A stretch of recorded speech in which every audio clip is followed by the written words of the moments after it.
I find J.D. Vance to be the least appealing person in all of public life. Like, if I had to spend my rest of my life with Ted Cruz living in an apartment, I would rather do that than have to go on like a single road trip with J.D. Vance. I think it's all bullshit, and I think he's a sociopath, and I think he's mean.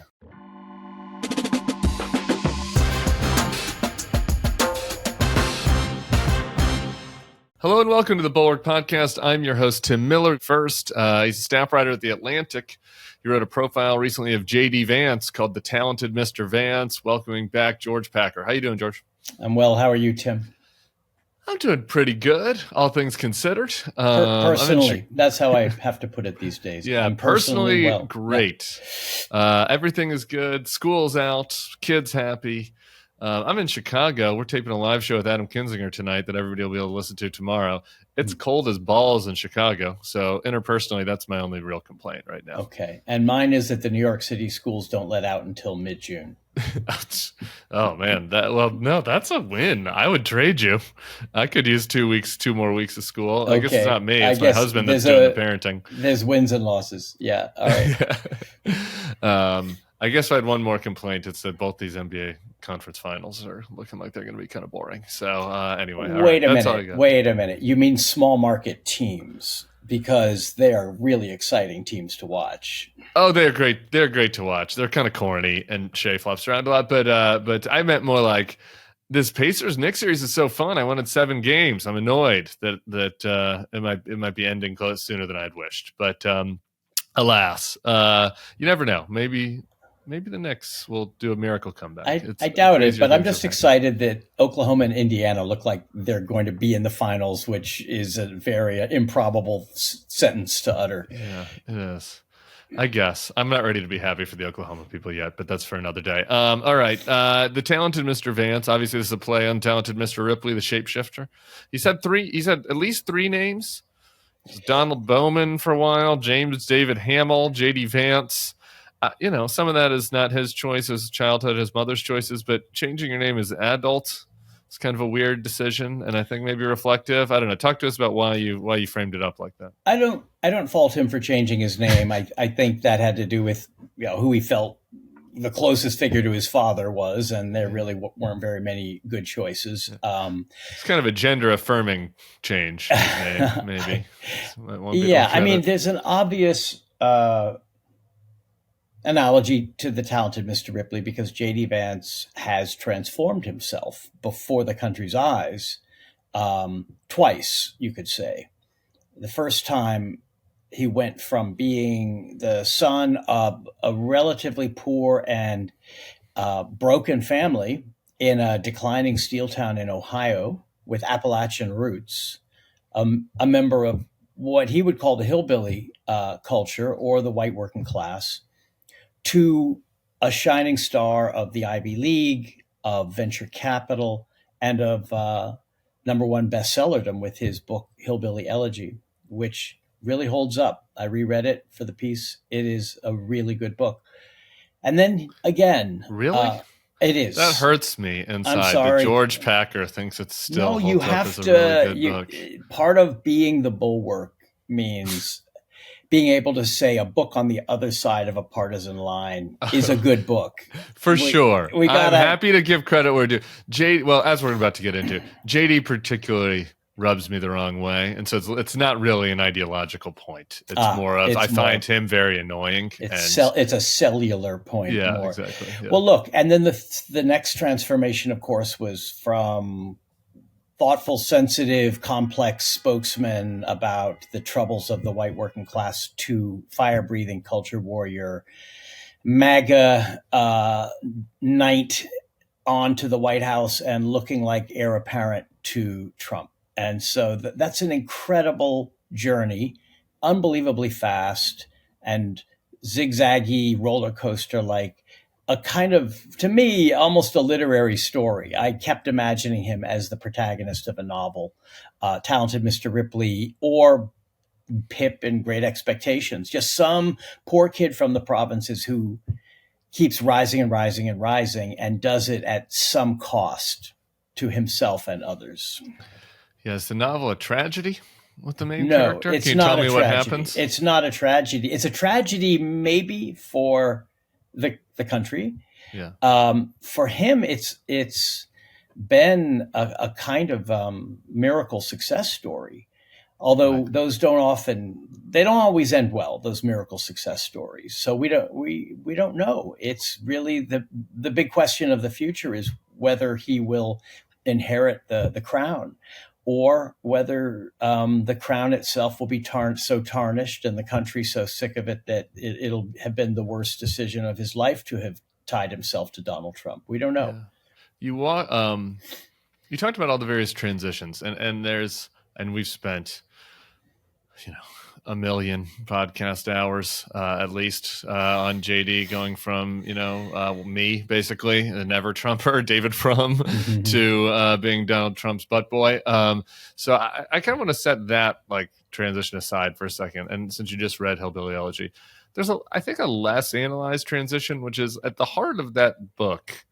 It was an ethos of like, this culture has problems. Like there are, culture that folks need to take responsibility, and the opportunity arises for somebody who's able to overcome the cultural issues like himself. Like that's kind of the arc of the story. And that story that he tells now is that these folks are all the people he grew up with are victims, that they, were abused by the globalist society and they've no chance, and the meritocracy and these elites have been out to get them. I'm interested in what you make of that arc. Yeah. At one point when he was out selling the book, he said there's in fact, I think this was an interview with Rod Dreher of the American Conservative. He said there's a tendency in the white working class to blame society and government for all of their ills. And that's a very dangerous tendency. I'm paraphrasing. That in a capsule is what the book says, and what you just said. It's a lacerating self-portrait of his family, portrait of his people. It holds nothing back. What I admire about it is the honesty and the quality of the prose. But that honesty requires him to say, we've brought a lot of this on ourselves. There's a lot of self-pity. There are larger forces. There's globalization. There's trade. He doesn't talk about immigration very much if at all, in Hillbilly Elegy for some reason. But he does talk about the structural forces, but mostly he talks about how those structural forces have produced a culture of defeat, of decline, and of grievance. And he thinks that that's very dangerous and wants to tell people like him, young people like him, I made it out. Here's how I did it. I had some mentors. I had some people looking out for me, and I didn't give up because they didn't give up on me, and you don't need to give up either. So it's a bit of a, bootstrap story. And now, as you say, the story is globalists, elites, childless cat ladies, Haitian immigrants. There are these groups who he demonizes regularly, and everything that he says, whether it's making up a lie about the Haitian immigrants eating pets or anything else, he justifies in the name of those victims, the working class victims of his world. So how did that happen? Well, I think one reason is Donald Trump was elected president in 2016, and pretty quickly J.D. Vance realized that his path to politics was now blocked as long as he was Tim Miller, because Tim Miller was not going to become a star of the Republican Party after 2016. I spoke to a close friend of Vance's who said, no, look, this is what happened. He had a legitimate change of view about tariffs and trade, immigration, and Trump himself. And this came from having gone back to Ohio. A new friend or an old friend? An old friend. I want to sit on this for a second. He does. He has old friends? He does. So just as I defended Hillbilly Elegy, okay, I will tell you that Vance has remained quite loyal to a handful of men from Ohio and from the Marine Corps. And they were at his inauguration. They've gone to the vice president's residence in Washington. So he has not cut loose all the people who are no longer useful to him. Just some of them. People like David Frum, he's cut loose. Yeah, what so somebody really told you. I just can't see how you could possibly believe that it's a genuine transition to switch on every single thing to make it the most convenient thing at a moment. I think a more workable theory that I have is he's really good at mirroring a mentor, like his mentors. I mean, Amy Chua, is that how you pronounce it? And Chua? I think even more importantly, Peter Thiel. Right. Well, but let me just go through the progression, right? Amy Chua was really kind of a bootstraps tiger, like that was the thing, right? Like Tiger Mom, right? Like you can do it yourself, and your family, and you have to take responsibility, right? So that is like kind of a lot of the ethos in Hillbilly Elegy, just from a different cultural perspective. And then he kind of takes after Frum's view, which was at the time a little bit different than kind of the in vogue Republican view on some of these issues. It was reformist. Right? Yeah. And then Thiel, right? And then it becomes more, and then he slowly starts moving more towards, whatever you'd call the, tech utopian Trumpist view. And then that gets him a Senate seat. And then he starts mirroring all of Trump's views. Tucker Carlson, Don Jr., and Trump himself. So I think isn't that a more coherent that's a legitimate story that you just told. And there's a lot of truth to it. Yeah. I don't know quite how to say this. I feel like as a writer, I need to allow for some degree of good faith in what I hear. I don't want to just assume every word out of his mouth is cynical and opportunistic. I don't think it is. I don't think people are that way. People convince themselves of things. And as I wrote in the piece, ventriloquize long enough and your voice changes. The mask becomes your face. And so if he imitated the way of speaking he heard from David Frum, Peter Thiel, Tucker Carlson, it has become him. That's who he is. He's not going home and saying to Usha, I can't believe I just used the phrase childless cat ladies. But I agree with that. Yes, he's convinced himself that it was a real conversion. But I think there may be one other thing to it, Tim. Okay. Yeah. I'm agreeing mostly with what you say. I think it's possible he's decided tariffs are the way to bring back manufacturing. I think that's quite possible. I think he's quite possibly decided that the open border was a disaster for the working class. He may well have decided those things. I can't know for sure. But here's one thing that I think has been at work. The new J.D. Vance, aggressive, vitriolic, combative, getting into Twitter fights with not particularly famous journalists, and using a lot of inflammatory language about groups like immigrants. I think it's been a sort of relief, because think about what it took to make himself acceptable at Yale Law School. He writes about this at length in Hillbilly Elegy. His girlfriend, now wife, Usha, became his Yale spirit guide. She taught him how to use the silverware at a fancy dinner party, and what seltzer water was, for Christ's sake, and how to take advantage of office hours and go to the right interviews and behave correctly. I mean, I hear you. I'm serious. We all went away to college. I don't know. I didn't know fucking shit when I went to GW either. I just, some of this stuff is a little bit dramatized. He may be dramatizing himself. I didn't know what seltzer water was either. We didn't have it in my house. I don't know where you grew up, Tim. Did you grow up with? No, I didn't grow up anywhere like JD Vance. I had a great childhood, but I was a sheltered suburban kid whose parents went to church. I'd never been to New York or any big city when I went to college, and so there were things I didn't know. There were a lot more kids at my. So you think it's a bit of an exaggeration? And you know what? A little bit. Some of the witnesses would agree with you. I talked to a friend of his from Yale Law School who said, we all were intrigued by this guy. Not having gone to Yale or Harvard undergrad didn't hurt him at all. He was charismatic. He was confident. So I think he may have overplayed that. But I also think there's something called The Ordeal of Civility. It's a book by a sociologist, I think in the 70s. And it's really about how people from kind of disadvantaged ethnic groups, racial groups, religious groups, minorities come into the world of the elites, the cosmopolitans, the meritocrats, as we now call them, and have to fit. They have to change a bit, maybe even the way they talk, the way they act, and it costs them something psychologically. And Vance writes about this, how when he was, and talks about this, when he was out thumping Hillbilly Elegy, he would have these fancy dinners with CEOs because he was a star at this point.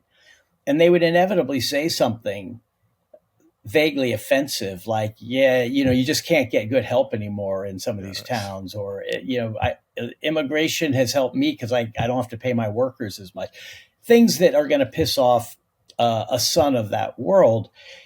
He probably bit his tongue most of the time. And this is like, he's now back. I thought of calling the piece, it's not up to me what to call it, but my working title was The Return of the Repressed, because he repressed that angry, combative, you challenge my honor, I'm going to take you on hillbilly culture that he writes about. And now he's been rewarded beyond his dreams for that very same attitude. It's the attitude of MAGA, and how he describes, I don't want to insult hillbillies, I'm going on his description of, in group, out group, you're the enemy, we have to go after you. Reminds me a little bit of MAGA, and he's been rewarded with the vice presidency. And that might be in some way more satisfying than going around telling rich CEOs about all the pathologies of the white working class. I'm sure it's satisfying. Does that make sense? Yeah, it does. I don't mean to pick on you in my response to this, because I should just, in the interest of transparency, I find J.D. Vance to be the least appealing person in all of public life. Like, if I had to spend my rest of my life with Ted Cruz, living in an apartment, I would rather do that than have to go on like a single road trip with JD Vance. I think it's all bullshit. I was interested in your piece. I read it. I've watched him, and I think he's a sociopath, and I think he's mean, and I think that and he's very condescending. And I listened to that little trajectory that you laid out, and I'm like, who doesn't want to be a cunt? I mean, I say that in the British sense. Like, who doesn't want to be Liam Gallagher from Oasis and just say whatever the fuck you want and make fun of people and be a star? Everybody does. Like, wouldn't that be satisfying? Doesn't everyone have that inside them a little bit? Like, but my super ego would be crushing me at every step of the way. Okay, so maybe not everybody, but maybe this is why my JD Vance feelings is because I have that. I have that little strain inside of me. I also, again, everything JD Vance wrote in 2015 could have been me. He is a little bit better of a writer than me, so not quite, and he is a little more fake formal than me, so it wouldn't be exactly the same, but mostly it would have been similar. And so maybe there's a personal feeling to it, but like, you have an obligation when you hit the lottery like he did and become vice president of the United States, to not let your inner hillbilly let your worst instincts take over. I have to stop you. Do not imagine I'm excusing it. Oh, I don't imagine you're excusing it at all. Do not imagine I find it anything but repulsive and morally cretinous, because he is the vice president of all of us, and he acts like the vice president of the little Trump circle who have helped him and might continue to help him. And that is unpatriotic. It's, Seth Moulton called him a pogue. Do you know what a pogue is? I know the band, the Pogues. No, it's, I wouldn't call him that because I didn't serve in the Marine Corps. Okay. Seth Moulton did. It's personnel other than grunt. Okay. And it basically means someone who served but didn't see combat. Yeah, it's a kind of an insult coming from a fellow Marine. Yeah. And Moulton called him that after Vance went after Zelensky in the Oval Office. It was such an offensive thing to do. Here is the president of a country under siege from an imperialist power next door.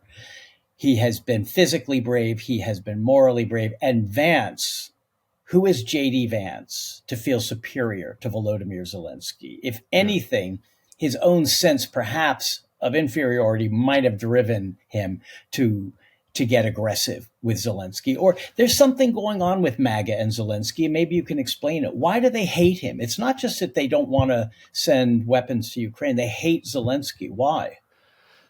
Well, he's revealing to them. You know, I mean, like, he is doing the type of thing, like demonstrating the type of courage that they haven't in the face of Trump. That's partly it. You have to also, I think I go back to the rationalization you were talking about with JD earlier, how he's convinced himself that he believes all this stuff. And I do agree with you on that. And I think you have to, if you're going to ostensibly side with Russia, like, you have to kind of tell yourself a story for why you have that position when it would not have been the natural position of most of these Republicans. And so I kind of painting Zelensky as a bad guy helps you tell that story, I guess. I just, one more thing, just back in the JD, I guess I'm trying to make a finer point on what I was trying to say. I just don't like the thing of, like, he has this inner inferiority complex. He is a hillbilly. And so that kind of explains why he does this, why he lashes out, why he's such a prick. Like, that's the part that it feels like an excuse. Like, it feels like an excuse. And there are a lot of people who were raised in as challenging situations as JD, who overcame it and did not then use their newfound power to be as mean to people as possible. He's nasty. He's nasty. I agree. And that suggests that there's a sort of hollow moral core, right, where power, ambition, he's traded one group of elites for another. He basically swapped David Frum and the Reformicons, and I don't know, maybe Tim Miller, but certainly CEOs who went to his events at Aspen and Sun Valley for another group of elites. Ron Howard would be one. For another group, Peter Thiel, Tucker Carlson, Donald Trump Jr., David Sachs, who have elevated him way beyond what those CEOs at Sun Valley could do for him. And it doesn't strike me as having anything to do with the white working class or any working class. He justifies every policy, every lie, every cruelty, including cruelty to immigrants who are being sent to gulags, on the basis of, well, why don't you care about my people? Why should I listen to you complain about due process when you didn't care about my people when our neighborhoods were being flooded with immigrants? So it's all in the name of his people, the working class. And I find that to be every bit as fake a justification as what you're describing. He left them. He abandoned them. Honestly, like, let's just be honest. Like, if Hillbilly Elegy, the movie, had been a massive hit, and they, you know, and he got recruited to run run as a Sherrod Brown style Democrat in Ohio, and that was a path, and he saw that as a path towards success, I think he would have done that, right? Like, no, I had a buddy that I'll tell you why. I did follow the path very carefully. Okay. By the time the movie came out, he had taken a few small steps that were about to become one giant leap into MAGAdom. Okay. And there was no going back. He was a Republican. He was never going to be a Democrat. He had committed himself to the Republican Party, to Ohio, which was becoming a more and more red state. He had to run as a MAGA candidate. And so by the time that movie came out, by the way, the reaction to the movie was interesting because the book was popular, including among liberals. Right. The movie was hated, but it was really, there's no reason for the movie to be hated. It wasn't a good, it was bad. It wasn't terrible. It was just another movie, and it was the same story. Basically, the same J.D. Vance is in the book, except from the exterior. The reason it was hated was because he was hated. Because by that time, there'd been 4 years of Donald Trump, and it was clear that this guy was moving in that direction. Although you can change your mind about tariffs and not go on the Jack Murphy show, who's this alt-right rape apologist, and spend 90 minutes talking about getting rid of the civil service and telling judges to enforce their order or get out of the way. You don't have to become that kind of politician and be for tariffs. I mean, Sherrod Brown, I don't know for sure, but my guess is he isn't completely against tariffs. But Sherrod Brown is a decent person. And J.D. Vance, I do think there is a hollow moral core, which may be what you're getting at. Yeah, I think that's right. Well, anyway, he has been consistent. You wrote an article, and I should acknowledge the one thing that he has been consistent is on the wars, and that really did play into the MAGA pivot. That went longer than I thought, but it's worth doing because it's important. I mean, it's important trying to because at some level, maybe like if he's completely a hollow man, and he's young, like maybe the incentives in some way in the future will move his hollowness back towards some kind of decency. I don't know. Maybe that's the best hope. But I suffered through the entire podcast he did with Ross Douthat for about an hour. He's talking about his Catholicism. He changed his religion a couple of years ago too. Again, nothing wrong with converts, but changing his name, changing his religion, all of it as a mid-adult, it's intriguing. Changing his politics, changing his politics, all in his late 30s. It's intriguing. What'd you make of it? His conversation with Ross? Well, I was highly annoyed by it. Yeah, okay, good. I thought Ross Douthat knows him well.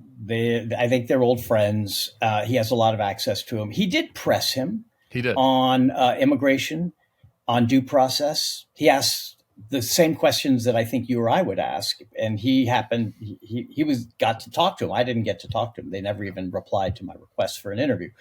But I thought, at least say no. But that aside, I find the whole phenomenon of this conservative Catholic resurgence, which is going on and which Vance's conversion is part of. In fact, his essay about his conversion is called How I Joined the Resistance. What is the resistance? Well, it's obviously the resistance to globalism, to liberalism, classical liberalism. It's the embrace of post-liberalism, of Patrick Deneen, of that whole philosophical school, which Vance is very much a part of and consciously, openly a part of. I find it highly annoying because they are talking about a new approach to Western governance, let's say, that doesn't acknowledge the incredible gifts we've gotten from 2 centuries of liberalism and from 80 years of American global leadership. Of course, lots to complain about, including some horrors, Iraq and Vietnam. But to just suddenly say it's run its course, we're a decadent society, I've been disappointed by technology, and therefore maybe the Constitution, this isn't Ross Douthat talking, this is more J.D. Vance talking. Yeah. Maybe the Constitution is hemming in the executive and we need to reinterpret the second article as if it pretty much creates a monarch because the rest of it isn't working and it's in fact getting in our way. I find this dangerous, disingenuous, and the Catholicism is not just a private faith. If it were kept as a private faith, I would say that's your business.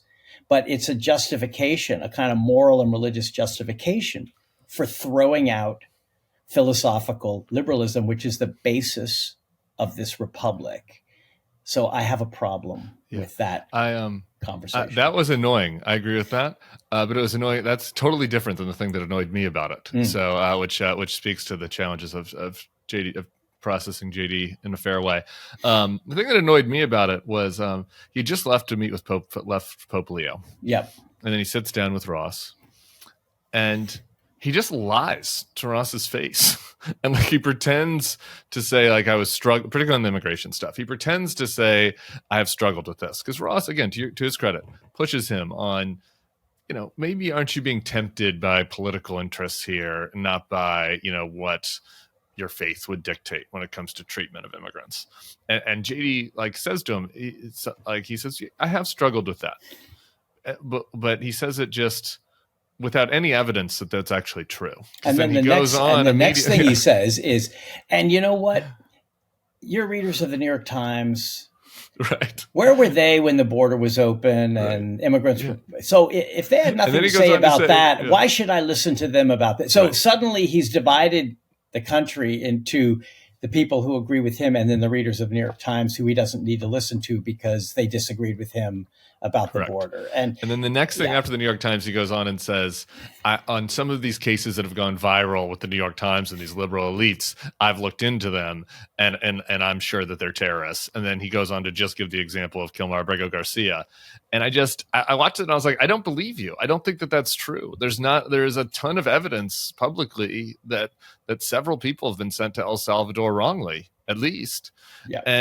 And you haven't provided any evidence. No, because it's classified, Tim. It's classified. It's classified. Right. So it's a lie. And then there was the other bit, which I think he also said, I'm not sure, but I think he said was classified, about the level of violence in these immigrant communities and how it's so violent. As a journalist, shouldn't you go check out those communities? I think probably journalists do have a presence there. I'm sure some reporting's been done, but he made it sound as if it is, at the level of in one of the Mexican provinces at the height of the cartel killings, a kind of bloodbath going on in American towns along the border. Yeah. That's unreported. Show me the evidence. Right. It's unreported. So he's basically saying, follows up and says, show me the evidence. He's like, well, some of these things, they don't get reported because these are vulnerable communities. Like, oh, right. Yeah. There's all these secret murders happening in the border that nobody reports. Right. That annoyed me too. I'd forgotten how annoyed I was by that. I was thinking a little bit more intellectually, but let's get down to the level of lies. And very annoying. Yeah. Well, it's all justified in his mind and his rhetoric by who? His people. Because you and I don't care about Middletown, Ohio. We only care about Abrego Garcia. That's his contempt for due process and these nitpickers who keep pointing to the Constitution. Yeah, I got to tell you, if AOC kidnaps a guy who had a heroin addict mom from Middletown, Ohio, just a normal white guy named Donald Bowman, and sends him to an El Salvador gulag, I will be as righteously fucking pissed about that as what these guys have been doing. As well, you should be.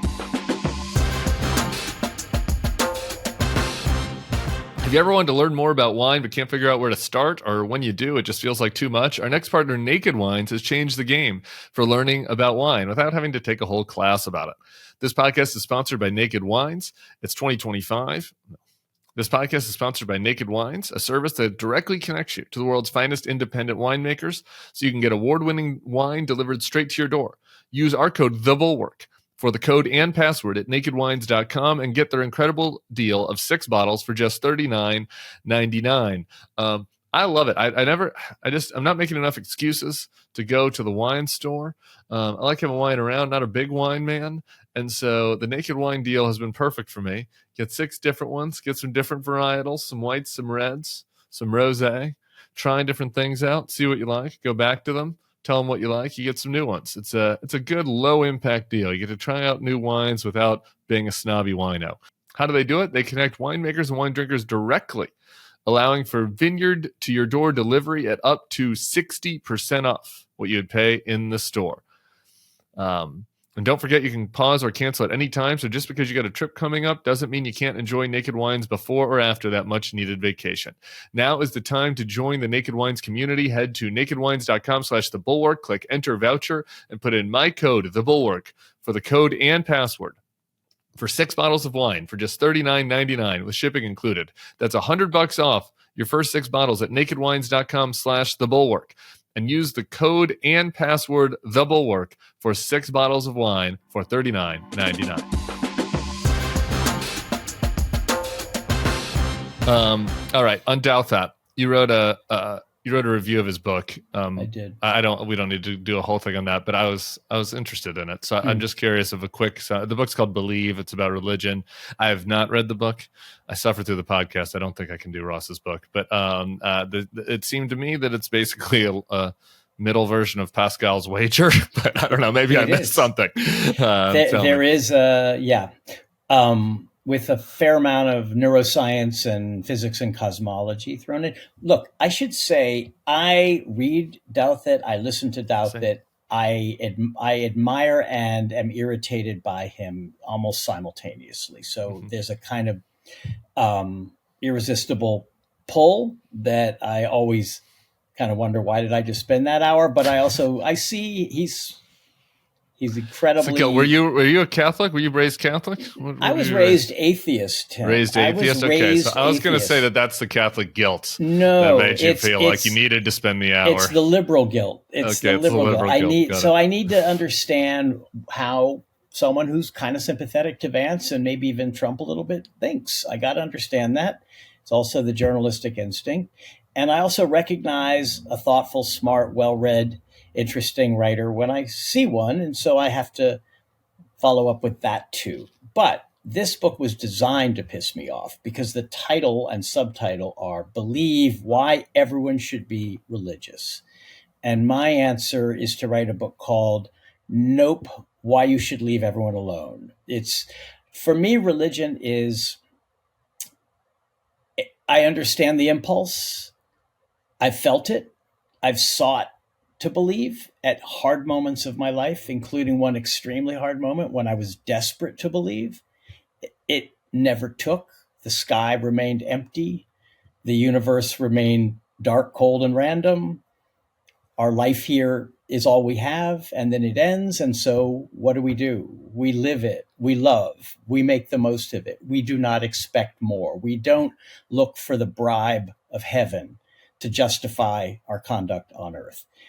But Ross's book says unbelievers like me are shallow, just want social acceptance in elite circles, are too busy to look up and realize that there's a design to the universe and a designer to the universe. So he brings a lot of reading because he's a very serious guy. He's read a lot of new science about the mind and about the universe. And his argument is all of this science shows it's more likely than you thought that there is a design and a designer. And to which my answer is, I read all of the evidence he brought, to which my answer is, what about the leap of faith? None of this seems to me to have anything to do with religion. It's not a rational matter. It's not about probability and possibility and weighing the odds. It's about, do I believe? How does that happen? It's a leap into the dark, and I can't make that leap. And I accept that other people will. My main concern is that they not make it the basis for a political ideology that is trashing liberal democracy. That's my main concern. I don't want them doing that. And I see a bit of that going on. And that's why I got my back up a bit when I saw Ross's book. Yeah.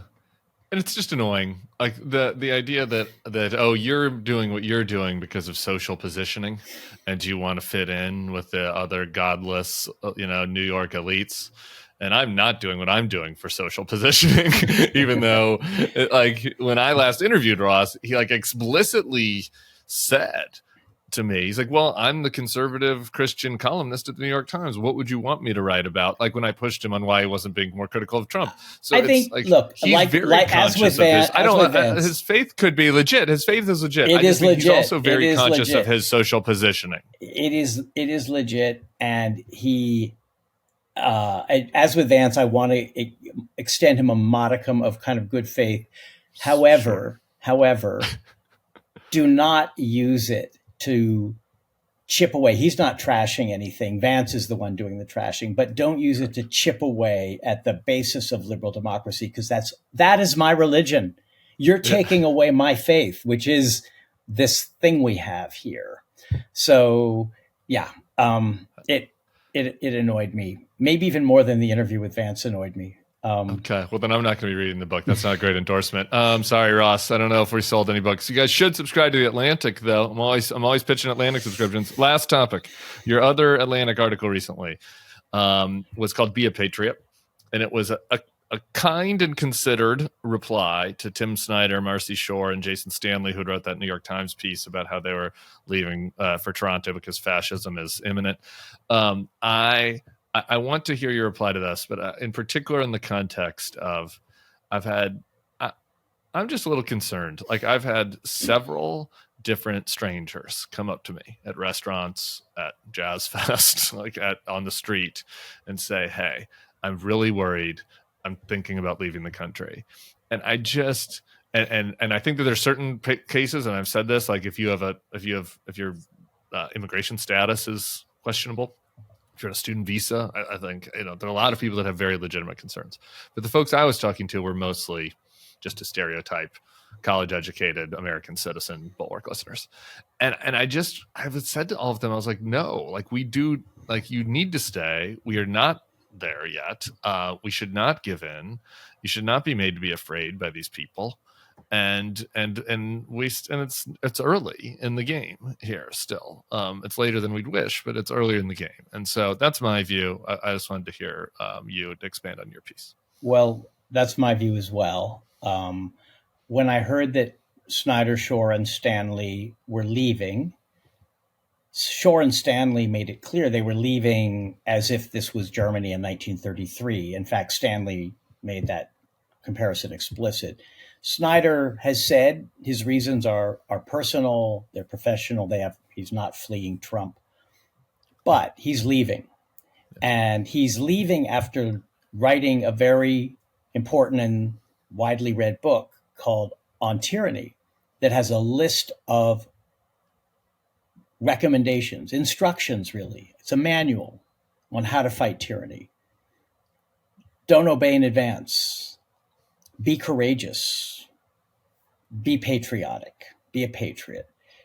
And I felt, how can I take those quite as seriously as I did yesterday, now that I know that these rather prominent voices against the American fascism they see are going to Canada because America's gotten dark and ugly.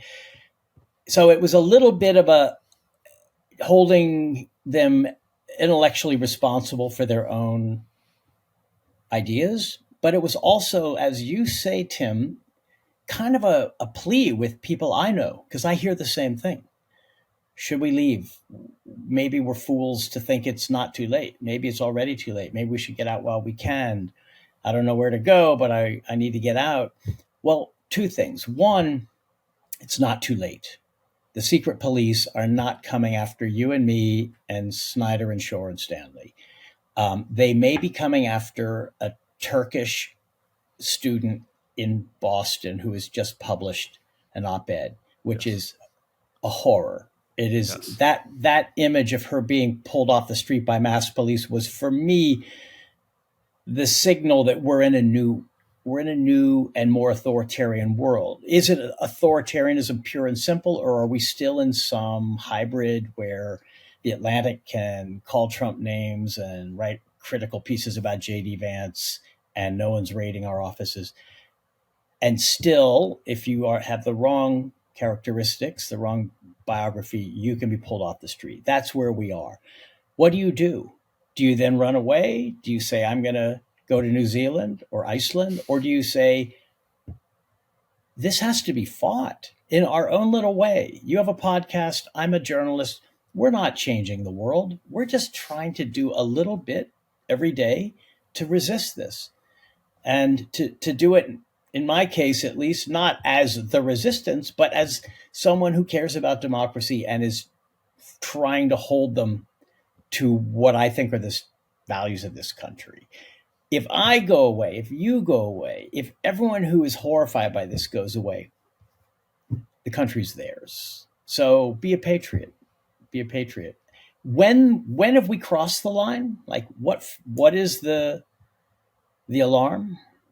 What is the signal that it's over? I don't know. I honestly don't know. Do you have an image in your mind? Well, I'll tell you this. I always say, if I'm the first podcaster they send to Sakot, then I guess I'm willing to be the first podcaster they send to Sakot, and there'll maybe be a poster about me or on the street corners in New Orleans, and that will be bad, but I'm willing to be that because I think we're far from that, and and so to that point, if there are if American citizens start getting taken off the street and put in detention without access to due process, and they're left there, and the Supreme Court is unable to stop it, then we're in a new world. But we're very far from that world. The court, they have been stopped. Again, the horrors of Andriy and Neri and the people that are in Sukkot right now, it is an unimaginable horror. And I hope these guys never live it down. And I hope that JD and Ross's Catholic faith is right, because I think JD's going to hell then. But